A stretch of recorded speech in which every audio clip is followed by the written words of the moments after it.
Selamat berjumpa kembali Bapak Ibu, saudari-saudara umat beriman terkasih dalam Tuhan. Salam sehat berlimpah berkat. Di Rabu tanggal 26 November 2025, saya mengajak kita sekalian merenungkan kutipan Injil Lukas bab 21 ayat 12 sampai 19. Kita dengarkan sabda Tuhan dalam nama Bapa dan Putra dan Roh Kudus. Amin.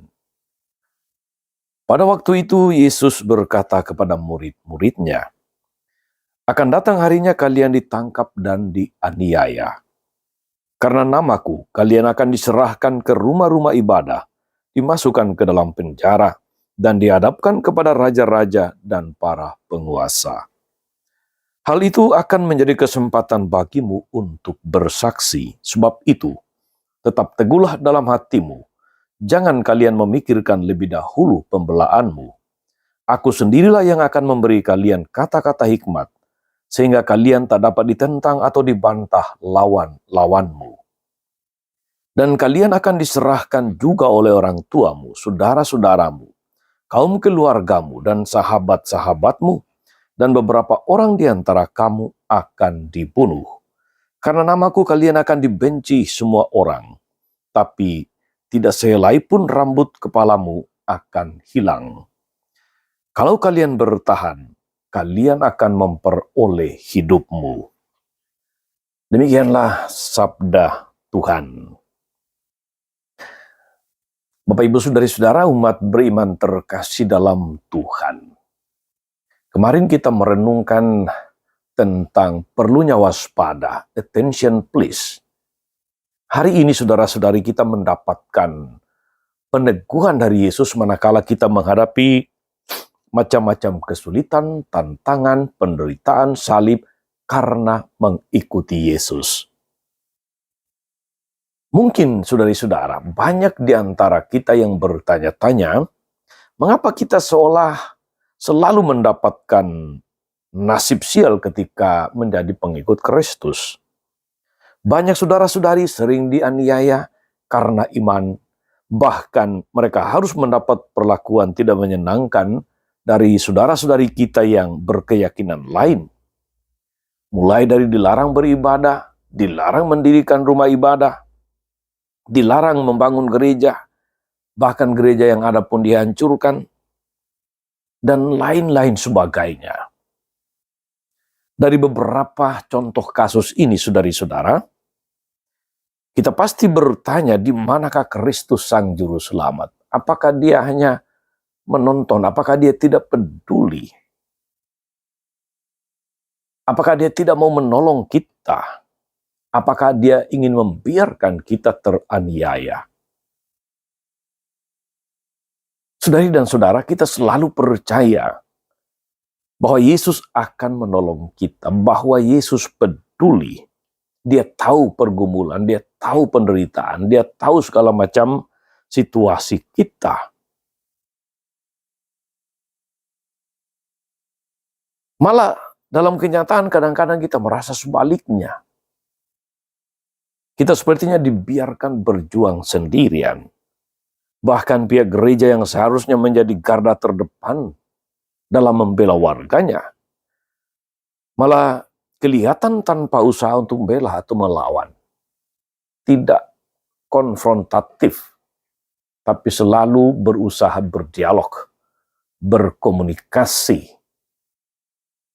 Saudari-saudara umat beriman terkasih dalam Tuhan, situasi seperti ini ternyata sudah dinubuatkan oleh Yesus sendiri, sebagaimana kita dengarkan dalam kutipan Injil tadi. Tetapi sebelum semuanya itu, kamu akan ditangkap, kamu akan dianiaya, kamu akan diserahkan ke rumah-rumah ibadah, di penjara-penjara, dan kamu akan dihadapkan kepada raja-raja dan penguasa-penguasa. Oleh karena namaku.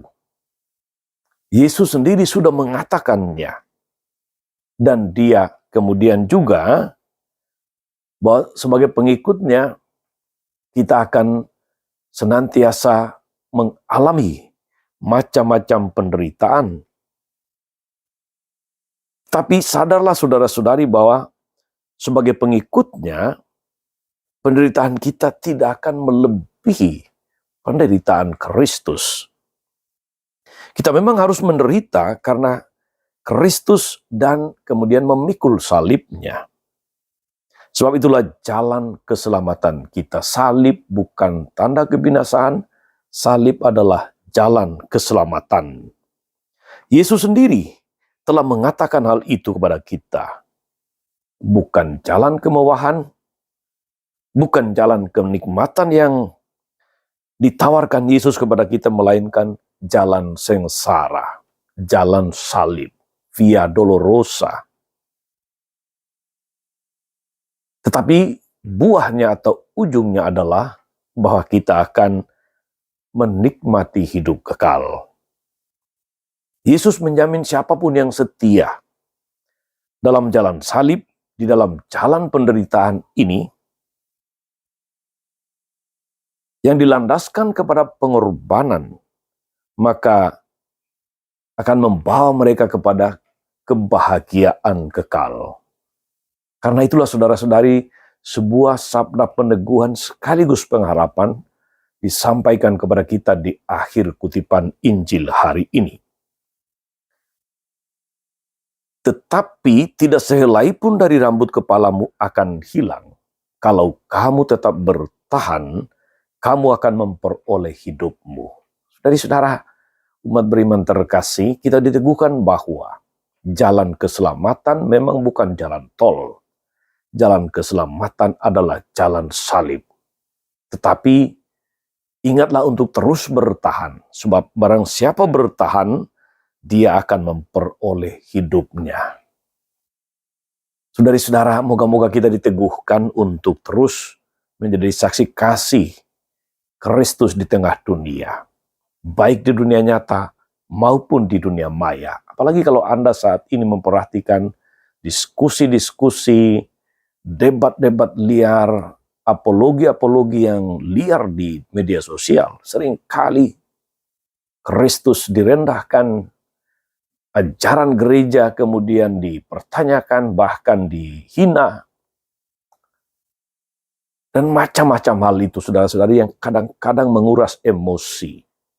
Tetapi teruslah bertahan dalam iman, sebab siapa yang setia bertahan, dia akan mendapatkan hidup kekal. Tuhan Yesus memberkati. Amin. Tuhan Yesus Kristus, kami bersyukur atas firman-Mu yang meneguhkan sekaligus memberikan pengharapan kepada kami, supaya terus bertahan di dalam iman meskipun menghadapi macam-macam kesulitan, pergumulan, penderitaan, jalan salib. Namun kalau kami bertahan, maka kami akan memperoleh hidup. Kuatkan kami agar senantiasa mampu memikul salib kami dan terus memandang salib-Mu yang memberi kami kekuatan untuk sampai kepada tujuan. Terpujilah nama-Mu sepanjang segala masa. Amin. Saudari-saudara sekalian, berkat Allah turun atas saudari-saudara, atas mereka yang kita doakan atau kita janjikan doa. Mereka yang sakit dan menderita, segala rencana, karya, dan pelayanan hari ini, Bapa, Putra, dan Roh Kudus. Amin.